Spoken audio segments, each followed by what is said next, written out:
Last week, in the first episode of this two-part series, the Nobel Prize-winning economist Richard Thaler described one of the most common afflictions of our time. If you make things harder, I call that sludge, kind of a fun word for stuff that's the opposite of fun. We heard how insurance companies use sludge to ration healthcare, how subscription services use sludge to avoid cancellations, and how governments are full of sludge because sludge is an almost inevitable byproduct of bureaucracy. Today, in part 2, we look at ways to fight sludge through better legislation, through the use of artificial intelligence, and maybe by hiring a personal sludge coach. I'm not available. That's okay. We are available starting now.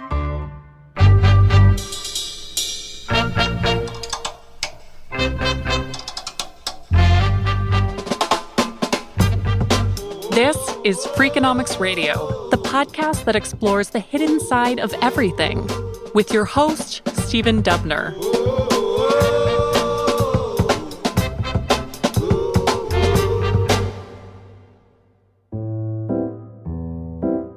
It is a natural temptation to think that your problems are worse than other people's problems. Also, to think that the problems of our generation are worse than previous generations. But as it was written way back in Ecclesiastes, there is nothing new under the sun. And so it is with sludge. For many years, it went by another name, a prettier name, red tape. Do you know the story of how red tape got its name? Here, it's a cute story, I'll tell you. It apparently dates back to 16th century Spain and King Charles V, who had his most important legal documents bound in red ribbon, eye-catching and expensive ribbon befitting a king, versus the plain ribbon used for less important documents. This tradition spread through Europe and to America, and as governments and legal institutions expanded, there was ever more need to go back into the archives to find these important foundational documents. This meant that lawyers and clerks had to constantly untie and retie those red ribbons, later called red tape. Okay, that concludes our history for today. Back to the sludgy present. In last week's episode, we met the Stanford economist Neil Mahoney, who spent time in both the Biden and Obama administrations. He is particularly interested in consumer finance, which often means protecting consumers from financial exploitation. At some point, we should talk about my work on subscriptions, because it fits into all of this. Okay, let's talk about that. The starting point for this project is I had a general impression that nobody can keep track of their subscriptions. Meaning it's easy to sign up for something and forget about it and keep paying for it. For example, a digital subscription to a newspaper. So me and my team, we took a list of the 50 highest circulation newspapers in the U.S., and we signed up for subscriptions and we canceled them. And we did it in Massachusetts, where there are no special consumer protection laws on the books. You're saying these are 50 newspapers spread out across the country, but you're doing the signing up and canceling in Massachusetts. Exactly. And why is it relevant where you're doing it from? Because the laws apply to where your IP address is. Not where the firm is. Not where the firm is. So we did it from Massachusetts, and then we did it from California, which is where we're based, and where there were consumer protection laws on the books, which say it should be just as easy to cancel as it is to sign up. You should be able to cancel online. You should be able to cancel without unnecessary impediments. And that's just because California's always been pretty consumer progressive in that way, correct? That's right. Okay. So you've got a team, some are in California, some are in Massachusetts, and you're doing the same thing from those two places. Is that right? We're doing the same thing from those two places. In Massachusetts, 100% of newspapers you can sign up online. I don't think that's surprising. Less than half of them, only 45% of them, can you cancel online. The rest you have to call during business hours. You get passed from operator to operator. They ask you for reasons. Sometimes the call drops. They try to upsell you. They try and upsell you. While you're trying to cancel. Exactly. And even when you can cancel online, it's not click to cancel. It's What is your reason for canceling? Would you like this other offer? What's your favorite color and type of dog? And then you can cancel. So what did Mahoney and his team learn from this research? Remember, in Massachusetts, fewer than half of the biggest newspapers in the country let you cancel online in the first place. Of those that did allow online cancellation, the vast majority slowed down the process with the kind of sludge that Mahoney was just describing. And how about in California, consumer-friendly California, which already has laws that are supposed to make it as easy to cancel as it is to sign up? Even there, only 64% of the newspapers actually allowed online cancellation, and of those that did, 83% made the process sludgy. The most infuriating thing we discovered is there were newspapers that wouldn't comply with the law, but sort of gesture to comply with the law by allowing you to cancel by chatbot. These are chatbots that would sometimes take 10 minutes to respond. My guess is they're sort of throttling the response of the chatbot because people get busy and they run outside and they forget to cancel. In other words, firms purposely sludge up the cancellation process in order to discourage customers from canceling. But soon, this should be a thing of the past. Thanks in part to Mahoney's research and his work in the Biden White House, the FTC recently enacted a rule known as click to cancel. Here's how then FTC Chair Lina Khan put it when the rule was proposed. Some businesses too often trick customers into paying for subscriptions they no longer want or didn't sign up for in the first place. The proposal would save consumers time and money, and businesses that continued to use subscription tricks and traps would be subject to stiff penalties. The penalty phase, with potentially large fines, begins in May of this year. Click to cancel is part of a bigger agenda on what are called junk fees that Mahoney worked on in the White House. Yes, I think we called it the junk fees agenda, and there's lots of documentation. Including in the 2023 State of the Union, I believe. Yes, that was the apex of the launch. The junk fees agenda was meant to address problems like the one that Mahoney described in last week's episode. There's this phenomenon where you think your concert ticket is going to be $70, you go to check out, and there's a $35 service fee, shipping fee, etc. The FTC recently issued another rule that forbids this type of fee. Those are going away. The North Star in the space is all-in upfront pricing. There shouldn't be any mandatory charges on the back end or in the fine print. The FTC finalized a rule that will make this the law of the land for every player. Presidential administrations, of course, change, and there's no guarantee that a regulatory agenda like this one will continue as planned. But for now, both click to cancel and all-in upfront pricing are set to become the norm. Mahoney says there is broad support for this kind of thing. The policies were championed by progressives that wanted to take a strong stand against what they saw as bad behavior by businesses. But these policies also had this grounding in decades of behavioral economic research, in research of market competition. These policies were about getting markets to work, getting rid of the sludge so that consumers could actively choose the good or service that was best for them. We'll see what the Trump administration does, but there's really broad support for these policies. I talk to economists who I would think, based on their politics, would criticize this agenda, and they don't. Criticize it as government going too far, government getting in the business of business?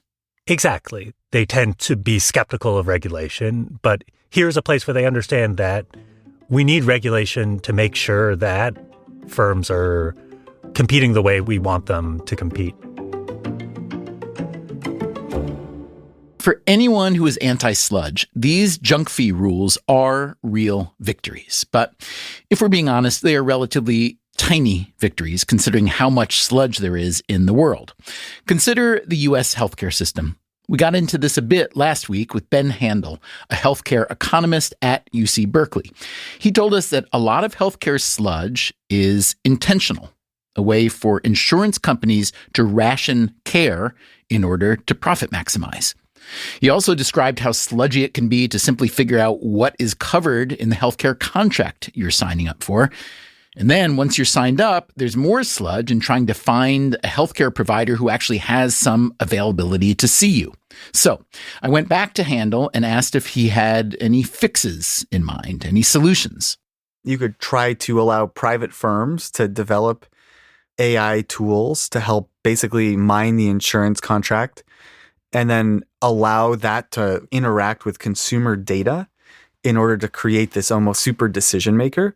You could go even further and require some listing of availability of these doctors, because a lot of times there's what's called ghost networks where the provider is listed, but they have no availability. And they're listed why? Just to make it seem like there's better or more choice? Exactly. That is especially prevalent in the mental health space. This is almost like a crisis level at this point, where therapists have essentially no availability. Your insurer might list 55 of them, and maybe 2 of them will actually have room. There's a second thing, which is I just kind of made this statement. Oh, we're going to integrate consumers' data. This is something I've been talking about for like 10 years. This is really, for some reason, really hard. Is this because of privacy concerns? Is that the main barrier? That is one of the key barriers. However, it's a surmountable barrier, I believe, but it takes some minimal degree of cleverness that somehow is a little too high for policymakers and the healthcare system. Come on, say what you really mean. What do you mean by that exactly? What needs to be done that requires too much cleverness? I am sympathetic to this a little bit. It's not trivial. You'd basically have to find a way to anonymize the data in a way that really works. Right now, medical privacy law, HIPAA, which is the Health Insurance Portability and Accountability Act, that is a good law that's designed to essentially say you can't have this kind of information in data that you're passing around. The problem is that the regulation, it's based on a crude foundation. The foundation is like, well, we're setting this up so that the likelihood that someone's identified is very low. The problem is that if you just follow HIPAA and you have a huge healthcare claims data set, there are versions of that where, yeah, you could still identify a decent number of people. And that would be politically bad. It would be probably bad for people personally. So the challenge is that you have to set up a system where the data have to be securely transmitted in a way that allows individuals to be identified in the data, because the whole value in integrating the data is the individual specificity.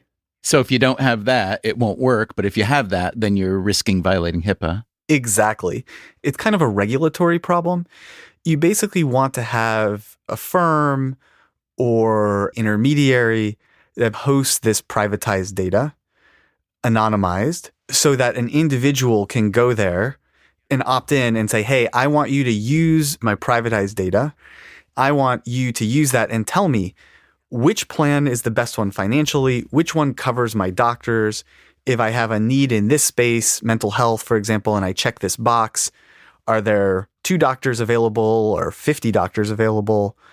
You see many industries where lots of consumer data is being used. Basically every online sector, including very private data, right, that's being used to make recommendations.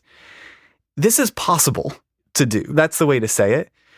Somehow, in the places where there is vast money to be made, in social media and online retail, no problem. In the health space, there's not really money to be made. What Ben Handel just said there, that there's not really money to be made in healthcare, that's not quite right. There is money being made in healthcare. It's just that the business model is different. With most products, the more you sell, the more money you make. But when you sell someone a health insurance policy, you get paid a fixed amount. And the way you make money is by making sure that you pay the healthcare providers that you contract with less than that fixed amount. This is part of the reason why insurers make it hard for you to consume the healthcare you may want. So this is a case where commercial entities use sludge to boost their profits. Coming up after the break, how about government sludge? We've now tried to design processes in which you cannot criticize the judgment of anybody in them because literally no judgment was used. I'm Stephen Dubner. This is Freakonomics Radio. We'll be right back.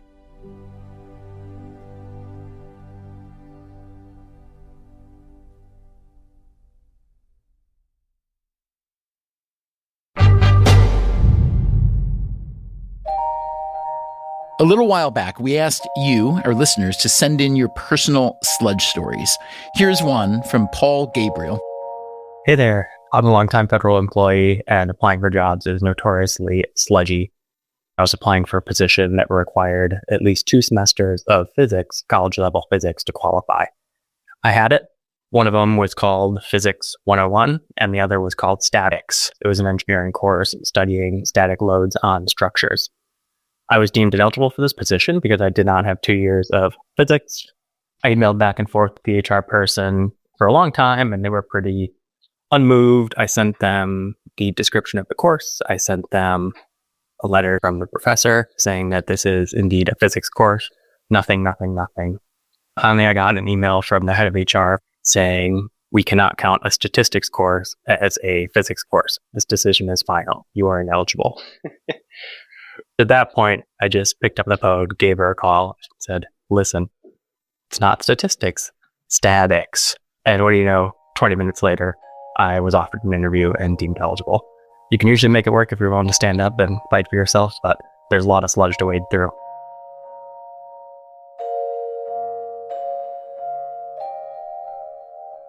It's probably not surprising that many of the personal sludge stories we received had to do with government sludge. And when you think about government sludge at this moment in time, you may well think of Elon Musk, the world's wealthiest man and one of its most unusual. He has been deputized by Donald Trump to drain the DC swamp, to take a chainsaw to bureaucracy. Pick your metaphor. There are plenty to go around.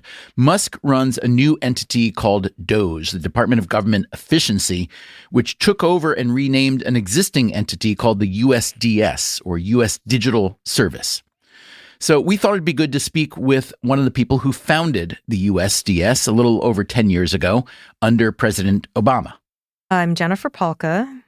I wrote a book called Recoding America, Why Government is Failing in the Digital Age and How We Can Do Better.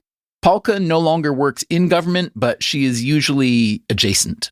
I work with governments, state, federal, and local, to increase their capacity to achieve their policy goals.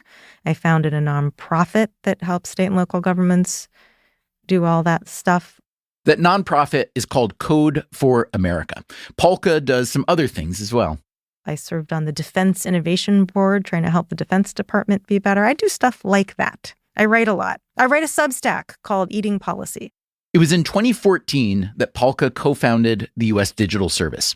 It was imagined as a kind of anti-sludge strike force, going from agency to help them update their digital infrastructure. And how did Jennifer Palka become this kind of a fixer? I asked her. Specifically, I asked what sort of superpower this requires.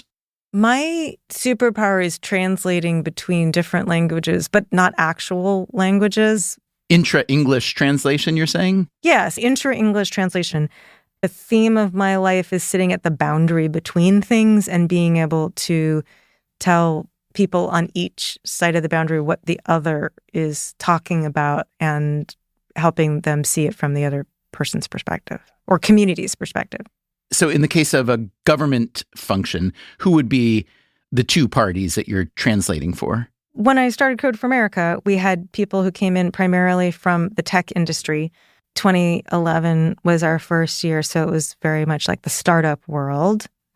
And then you had people in city government. And they have very different assumptions about what work looks like, how you serve the public. The tech industry folks started to understand why government works the way it does, and the government people getting, oh, these folks are bringing a different approach. So is government sludgier in a different way than other institutions or firms, or is sludge pretty much the same everywhere? There's a whole bunch of reasons that it can get more sludgy and more complicated in government. We have Congress and the executive branch. We have federalism, so any sludge problem can implicate state, local, federal, tribal, and a private sector. I completely agree with all the people who come up and tell me, but my big company I work for is just as bad as government. Well, it is frustrating and it is slow, but it is different because you don't have Congress as your boss. But I think actually what matters more is not are big corporations or government more sludgy, but that government is a monopoly. And so it just matters more. Like you or I can't decide to give unemployment benefits. I mean, we could, but we don't. Yes, and when government systems fail, they're the only system. When a company can't get its product on the shelves, there's a different company there to fill in. Child welfare, unemployment insurance, Medicare, the tax system, it's the only one. I'd like you to talk for a minute about the very not good rollout of healthcare.gov way back when. That was a website where you could buy insurance under the new Affordable Care Act. So I was there trying to stand up the USDS when healthcare.gov had its failures, and my boss got pulled into helping get the site back up and running. So what happened? What were the problems that led to that failure, and what kind of lessons can you draw from the failure? The HHS Inspector General wrote this report that details so many things that were wrong that you're like, that's just everything. And I don't think that the IG was wrong in any of the things that they listed. But the thing they didn't list that I think needs to be said is that we have this concept in consumer tech called a product manager.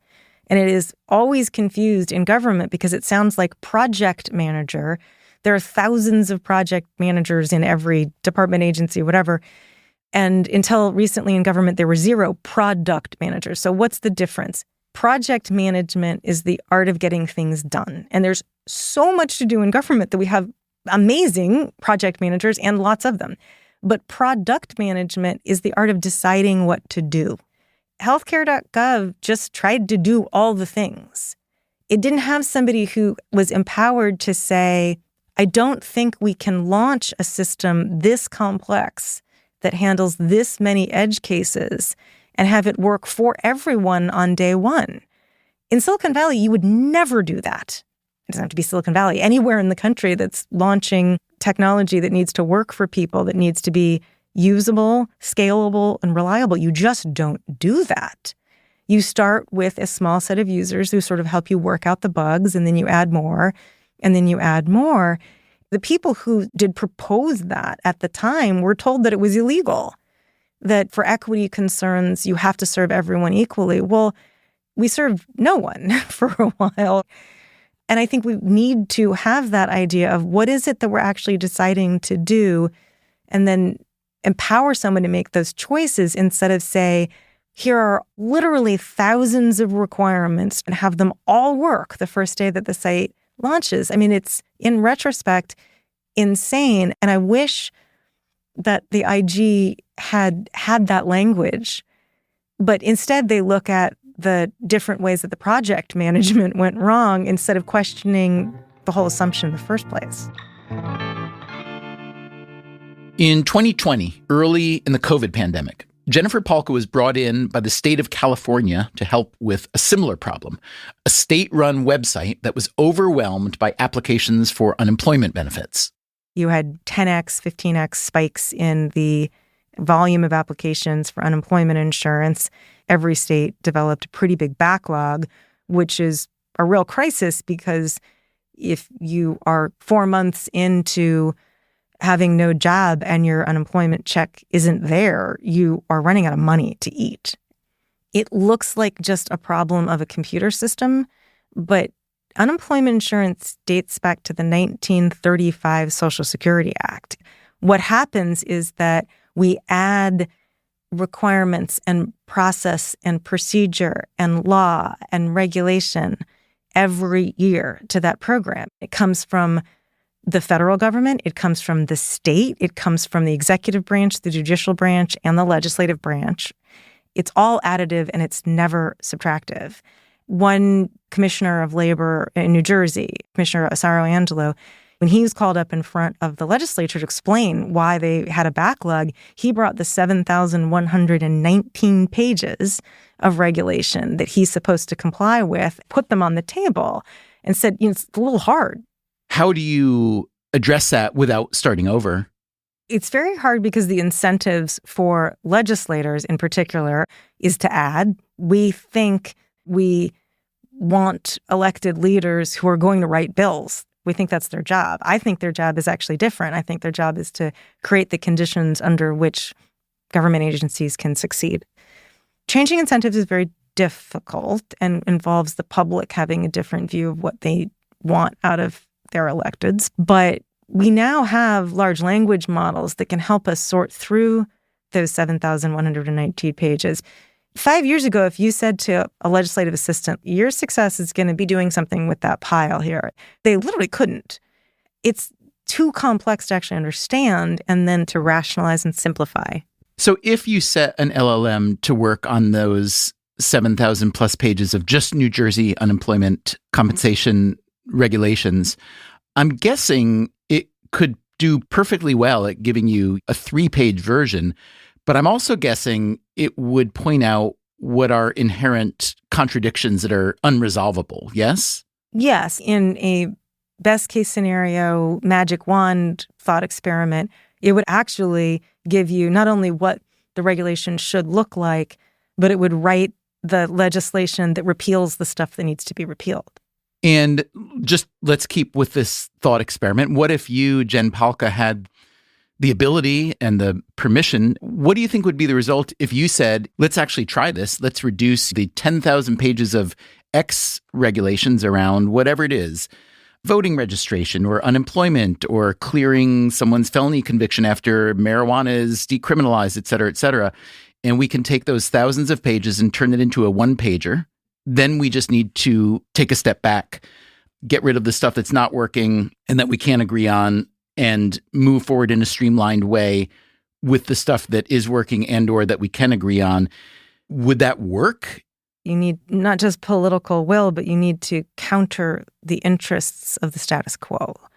There will always be someone who says, wait, if you simplify it, this person might be out of a job, or this vendor might be out of a job, or we think that one of the things you're proposing to take out is a safeguard that's important for this constituency or this consideration. And I'm not saying that those interests, particularly for safeguards, are wrong. We do need safeguards. The problem is that oftentimes we have so many safeguards that government just can't move forward. Give me some specifics of safeguards. Let's stick with the realm of unemployment insurance. I'm guessing that most of the safeguards are to prevent fraud of different sorts. Is that correct? There are safeguards meant to prevent fraud. When I started working on it in 2020, none of those safeguards prevented fraud at all. In fact, they were enabling fraud. There's a lot of safeguards around things like technology development, where you have to do things in a very prescriptive way. You are supposed to have your plan set entirely in huge detail up front before you ever start coding anything. There are requirements for security. Security is a good thing. We need security. But the way we prescribe security is over-detailed and keeps security professionals from using any judgment. It's a whole set of compliance regimes around these interlocking issues like technology, like labor, like how you communicate with the public, that all come together to create gridlock. You just mentioned judgment. I once heard someone really smart, she used to run universities, and she would talk about how she hires people generally. She said, I don't want to hire people who are good at following rules. I want to hire people who have good judgment. And that really stuck with me because I've come to see that a lot of the trouble in the world, or at least a lot of the sludge, is caused by people who are pretty sure that they're doing the right thing by following the rules. And it's very simple to follow rules. It's kind of paint by numbers.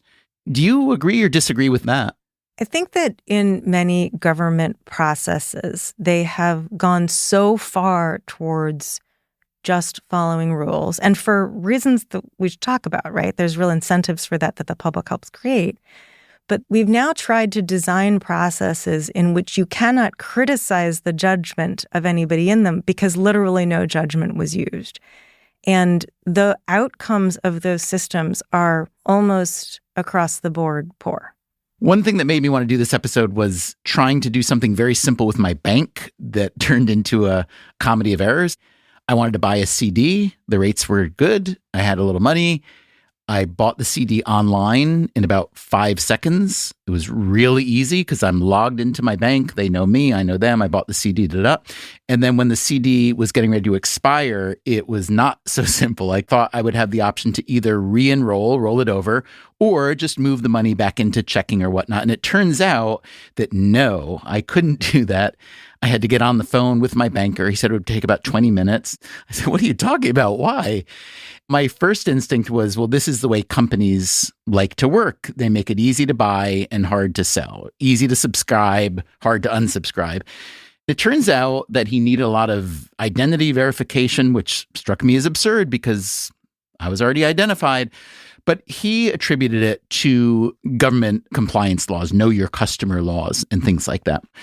I do wonder how much government sludge tips over into and infects private firms and all the rest of us.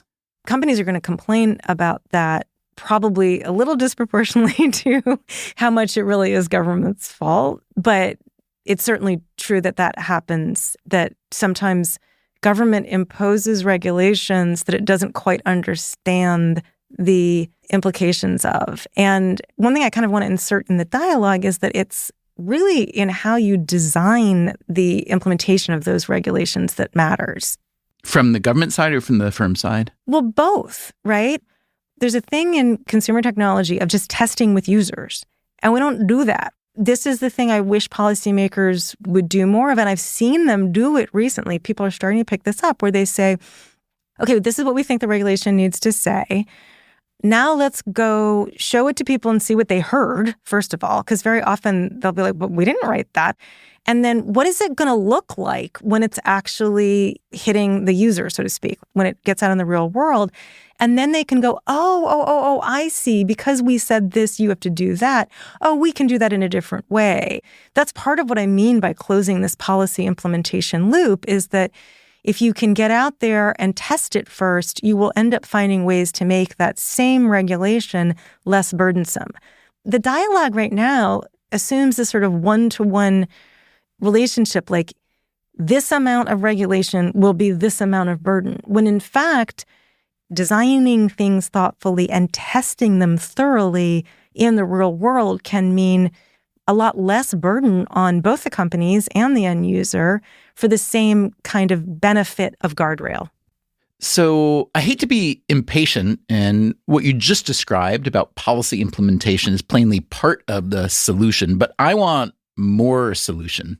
We could talk about the formation of the problem forever, but it doesn't sound that surprising. It's a little bit like, if we were geologists, we'd talk about this sedimentary accumulation that's happened over billions of years. Like, we get it. There were fires, earthquakes, it all added up. But now it's a big rock and we need to move the rock. So how do you move the rock? Let me pull apart two parts of that. One is there hasn't felt like there's many solutions. This has been a sort of intractable problem.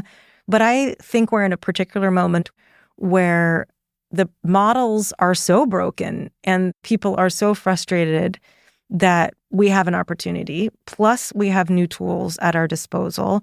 Plus, there's significant changes in government, like the Supreme Court's decision in Loper-Bright, which is going to force change. Now, that change could be awful, but it is going to force a change, for instance, in how the executive and legislative branches work together. And nobody knows what that looks like. And so we have an opportunity to shape it towards a better model. And governments everywhere are going to have fiscal crises now. There's just all of these things coming together that I think hopefully are going to kick us out of that malaise of just adding policy and procedure and being frustrated with bad outcomes. The Loper-Bright decision that Palka just mentioned is a 2024 ruling that overturned what is known as the Chevron doctrine, which required courts to defer to federal agencies on how statutes are interpreted. Loper-Bright will require courts to independently assess certain statutes and sometimes overrule the agencies. As Palka says, nobody knows exactly what this is going to look like. Critics say Loper-Bright will give the courts too much leverage on issues like healthcare, the environment, consumer safety. But Polka sees at least the potential for good reform. She and Andrew Greenway recently wrote a position paper about this. The way we frame the problem is the how of government. Everyone's focused on the what. The what is the bill you pass that says we're going to do industrial policy, or we're going to give people incentives for solar panels, or we're going to do financial aid for students in this certain way. The how is all of the plumbing of it that's gotten jammed up with sludge.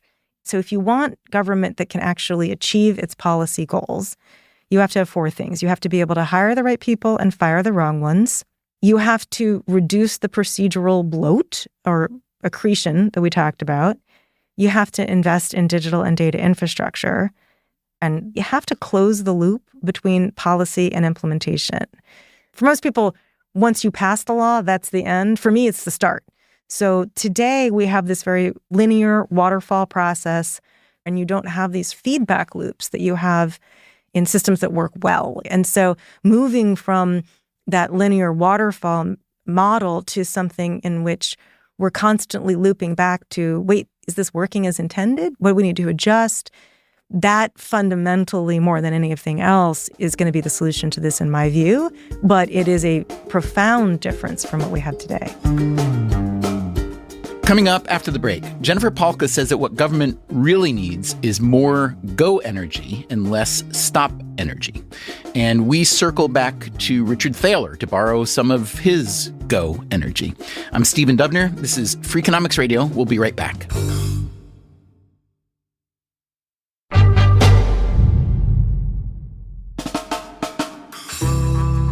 Jennifer Polka is a Democrat who has spent much of her career working on digital transformation and sludge reduction in government.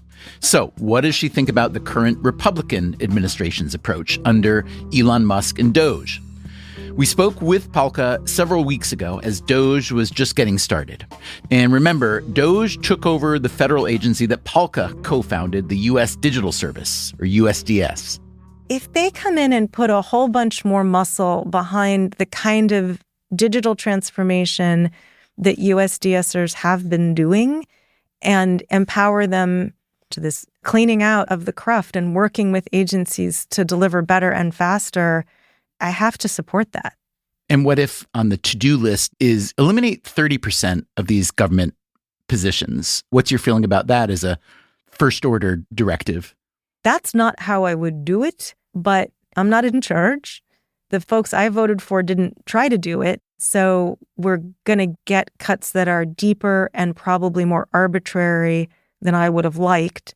I do think we could, in some places, run the government on fewer people. But I also am a big advocate for more internal competencies of certain sorts. We need people in-house who actually understand how government works. We understand our own systems. I mean, we've been outsourcing these things to vendors to the extent that we don't actually even know how our own systems work sometimes. And that puts us in a really bad position. We have a really incorrect balance between what I call stop energy and go energy. There are lots and lots of people in government whose jobs are to make sure something doesn't happen. And there are very few people whose job is what I call delivery. Give me an example. Direct file at the IRS. Fantastic new product for low-income people to be able to file, not having to use TurboTax or something like that. You'll have this really small group of people doing delivery and then a whole lot of people saying, here are all the things that have to be done for the contract, for the security, for all these things. One government delivery person said to me once, we were 6 people trying to deliver the product. We had easily 60 people telling us what we couldn't do. Now, those 60 people are well-intentioned and often very thorough, very bright, very dedicated public servants. I mean them no disrespect. It's not their fault that there's 60 of them and 6 people trying to deliver the product. That's a problem of leadership to say, that ratio is wrong, let's fix it. I'm more interested in switching those ratios of go energy to stop energy than I am, interested in mass layoffs. But I do think we do need fewer people who are slowing things down and more people whose job it is to get the job done.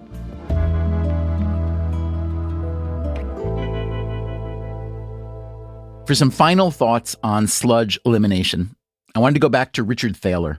He is the University of Chicago economist who co-wrote the book Nudge and who helped popularize the word sludge as we've been using it over these past couple episodes. I asked Thaler for his thoughts on whether Elon Musk and DOGE are fighting sludge or something else.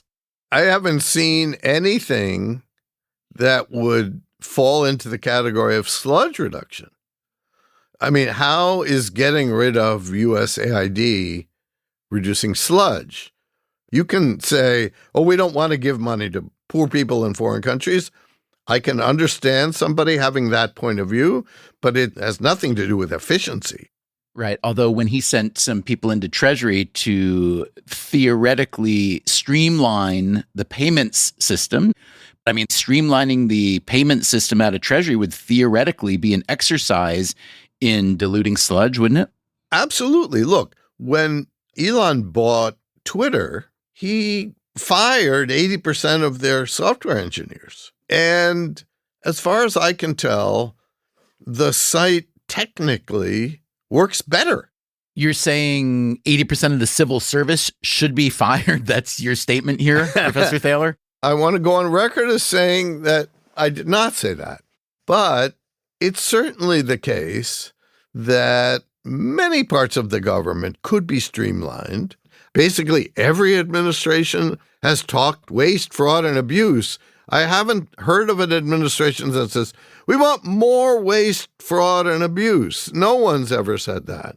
What's your best advice for people looking to cut through sludge in their daily lives? Is it a cognitive approach, a strategic approach? Do you need to hire a sludge meister? Are you, for instance, available? I'm not available. I think all of the above. You do what you can to simplify and hire experts. If you have a complicated tax return, pay somebody to do it. But I think most of us have very few defense mechanisms. If I could wave my magic wand, I would say every government employee, including legislators and executives, should take a one-day course on sludge and then take a pledge to leave their job with less sludge than when they found it. Would you be willing to teach that one-day course? Yeah, once. Huh, okay. But I'd be willing to teach 100 people who would teach 1,000 people. So, Richard, I was hanging out not so long ago with you and Ben Handel, and the conversation came around to choosing a healthcare plan. Yeah. Which was not where I thought the conversation was going. Do you want to take the story from here? Because if I say it, it may not sound so believable. So I am about to become a professor emeritus at the University of Chicago. Although I am well over 70, I've been plugging away. Since I've been an employee and will be until June 30th, I've been on the University of Chicago health insurance. I will no longer be eligible for that as a retired person. And so exactly what I was talking to Ben about was, all right, June 30th, I have to choose a Medicare option. Maybe you would have thought that two economists, one of whom is a health economist, he would say, just take option J. That's the winner.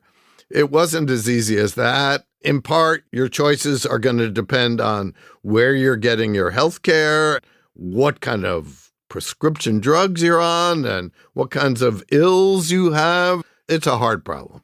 What does it say about the state of, commerce generally, that an economist, you, who happens to have a Nobel Prize, needs help picking his healthcare plan from another economist who happens to be a healthcare specialist? It tells us that the system is way too complicated. That's what it tells us. Complicated systems, broken feedback loops, implementation problems, bright red ribbons everywhere you look. It may seem by now that the war against sludge is unwinnable. But Richard Thaler has one piece of good news for us. We, meaning humankind, we have been fighting and winning sludge battles for a long time in domains as foundational as money and time. Imagine you go to one of these old markets that still exist in various places around the world, where you have to negotiate for those luscious-looking fruits. So that's complicated enough that the price is not clear. But imagine if the measuring, if it wasn't 12 ounces or 50 grams, but it was about this much, and it costs about that much, that would just make life hard. I remember looking at the history of this, and certainly the Romans were devising uniform ways of measuring various stuff. And then, currency solved a big problem, because before currency, we had to do barter. So societies have developed all kinds of sludge reduction methods.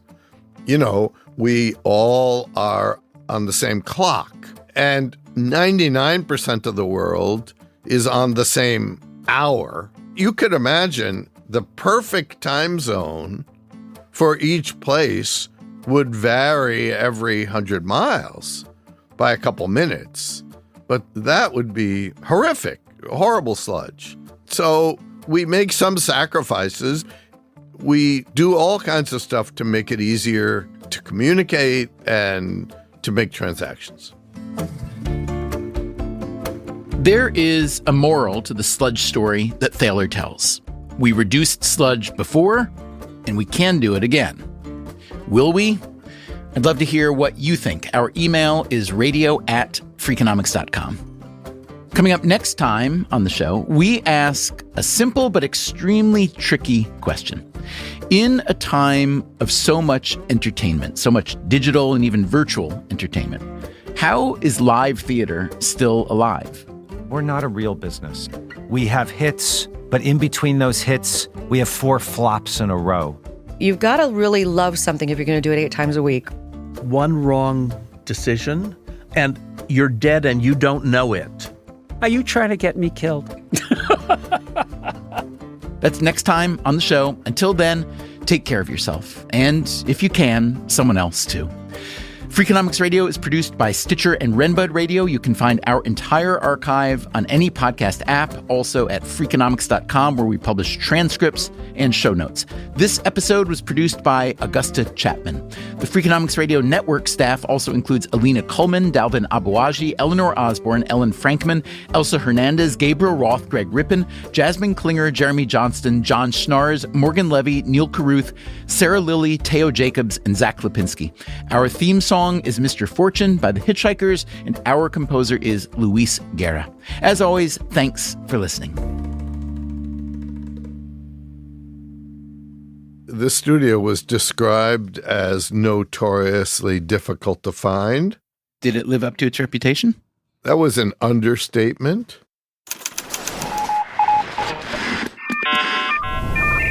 The Freakonomics Radio Network, the hidden side of everything. Stitcher.